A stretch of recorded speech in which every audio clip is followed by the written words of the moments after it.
I wonder what you want us to chat about. Okay, are we still friends? Yeah, we're good, we're good.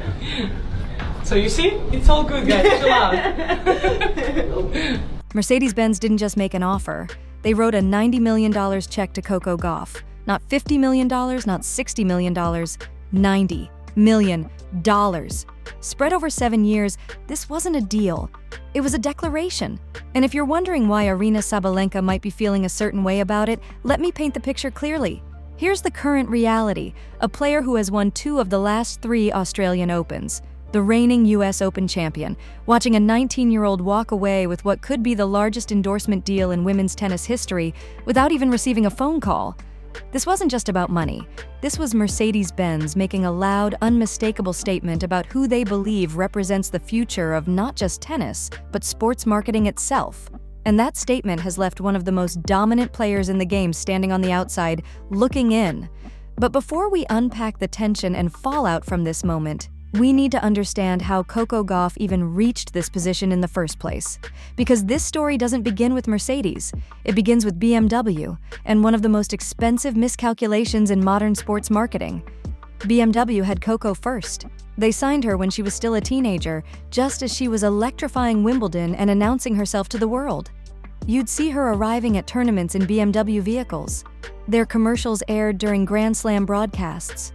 From the outside, it looked like the perfect match, a rising American superstar paired with a prestigious German automaker. We've all seen the videos of you as a kid here at US Open. Is it surreal at all still being here? And then what's it like being the one kids come to see and look up to now? Yeah, it's definitely surreal. I guess that girl definitely didn't know that, well, I don't know, she dreamed that she could do it, but you know, you're dreaming and it actually happening is crazy. And to see that other kids are in that same position as me when I was young, it's pretty cool to see that they're watching me. And yeah, I hope that, you know, one of those kids out there can have the same storyline as I did and be able to win the title. But behind closed doors, things were quietly unraveling. According to people familiar with the partnership, BMW treated Coco like a standard athlete endorser. They wanted her image on billboards, her name attached to the brand, but they weren't interested in her voice. They didn't want her involved in creative decisions. They weren't eager to engage with her views on sustainability or social impact. Coco, however, had other ideas. She wasn't interested in being just another polished face selling luxury cars. She wanted to speak about sustainability. She wanted campaigns that reflected her values. She wanted a seat at the table, not just a spot in front of the camera. And when the split was announced, both sides labeled it mutual. But anyone who's followed enough corporate breakups knows exactly what that usually means. One side wanted out. The other side couldn't stop it. Coco walked away from BMW, and Mercedes-Benz was watching every single move. Here's where it gets fascinating. Right after the US Open, Mercedes executives reportedly flew straight to New York to meet Coco's team. This wasn't a routine pitch. This was a power play. They came prepared to make this the signature sports partnership of the decade. The offer was staggering: $90 million over 7 years, a full fleet of vehicles at her disposal, creative control over her campaigns, sustainability initiatives she would personally oversee, and most importantly, they offered what BMW never did: a genuine partnership where her voice would actually matter. The rollout was flawless. Coco was already in Beijing for a tournament when Mercedes unveiled a sleek black EQS at the courtside plaza. She stepped out in white and silver, looking like she didn't just own the tennis court, she owned the moment. Cameras went wild, social media exploded, and somewhere in Munich, the silence said everything. You can bet BMW executives were locked in some brutally uncomfortable conversations about how they let this slip away. But let's shift the focus back to Aryna Sabalenka.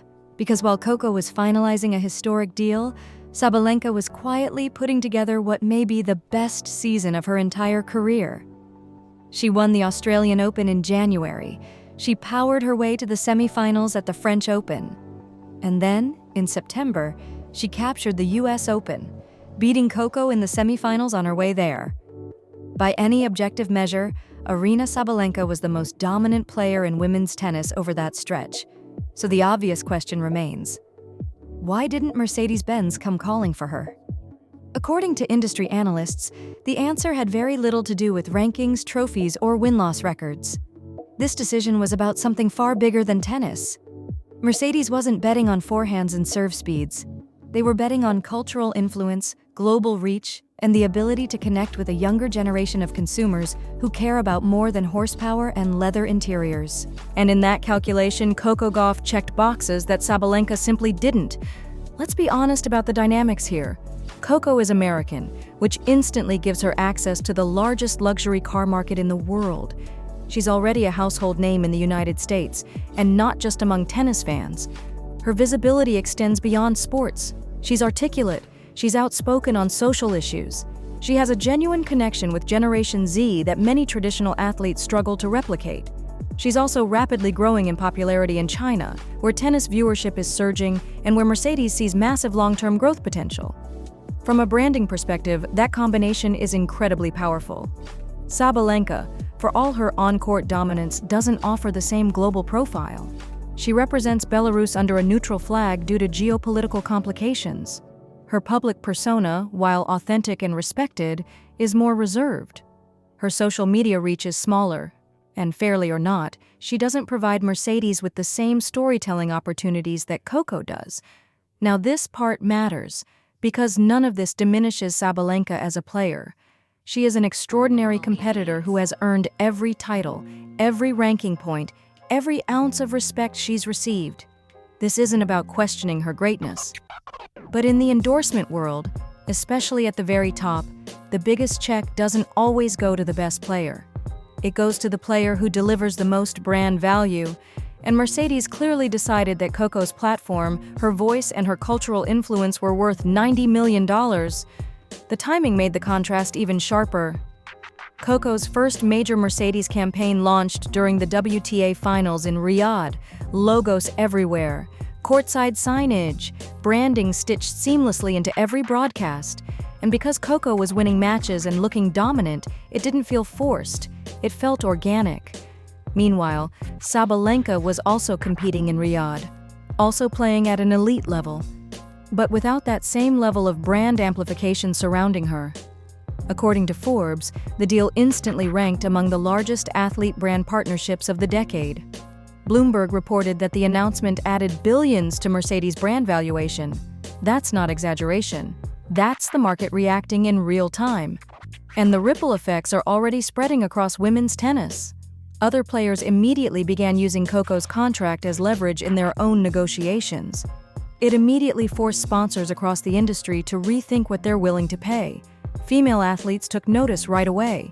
Serena Williams publicly showed her support, calling it a power move. Naomi Osaka went even further, saying this was bigger than tennis, that it signaled a fundamental shift in how athletes approach endorsements and ownership of their platforms. And somewhere in the middle of all this, Aryna Sabalenka had to watch the player she defeated at the US Open become the face of one of the most prestigious automotive brands on the planet. That contrast alone says everything about how the modern sports economy works. Sabalenka hasn't commented publicly on the deal, and honestly, she probably won't. She's too professional, too locked in on her tennis to let something like this become a distraction. But it's impossible to believe there isn't at least some frustration beneath the surface. She's the world #1. She's won 3 of the last 5 Grand Slams. She's been the most dominant force in women's tennis over this stretch. And yet, when Mercedes-Benz was ready to write a $90 million check, they wrote it to someone else. That's where the bigger picture comes into focus. This isn't just about one player or one deal. It represents a shift in how luxury brands view women's sports marketing. Historically, these massive endorsement contracts went to male football stars, basketball icons, Formula One drivers. Women's deals were smaller, their campaigns were quieter, their visibility was limited. Coco Gauff's agreement shatters that old structure. She's being paid like a true global superstar, regardless of gender. She's now on financial footing comparable to the biggest names in sports, and that may be the most important outcome of all. Because whether or not Sabalenka ever signs a deal of this size, Coco getting one raises the entire ceiling. It proves that women's tennis can command numbers at this level. It forces brands across the board to reassess what they're willing to invest in female athletes. Not as side projects, but as flagship partners. Mercedes is also playing a long game here. They understand the automotive industry is changing fast: electric vehicles, sustainability, younger consumers who value purpose just as much as performance. Every premium car manufacturer is facing these challenges, and Coco fits perfectly into that future. She's young, she's vocal about environmental issues, she connects naturally with the exact demographic Mercedes needs to reach over the next 7 years. Coco Gauff isn't just endorsing Mercedes-Benz, she's becoming part of their identity. She'll be driving their electric vehicles, leading their campaigns, representing the brand at major global events. And every time she steps out of a Mercedes, every time a campaign goes viral, every time she wins a major tournament wearing their logo, Mercedes wins. Meanwhile, BMW has reportedly responded by signing a young football player in what many see as a reactive move. But the damage is already done. Everyone in the industry knows the truth. BMW had Coco Gauff. That's the kind of mistake that gets replayed in boardrooms for years. A case study, a warning, a lesson no executive wants their name attached to. And now, the real question shifts to you. Did Mercedes-Benz make the right call by choosing Coco Gauff over pursuing someone like Aryna Sabalenka? Or should pure tennis dominance, titles, rankings, results, have carried more weight in that decision? Is Sabalenka being overlooked because of factors completely outside her control? Or does Coco genuinely offer more value to a global luxury brand in today's marketplace? Because those are two very different conversations, and both matter. And let's push it even further. Does this $90 million deal truly reflect Coco's real market value?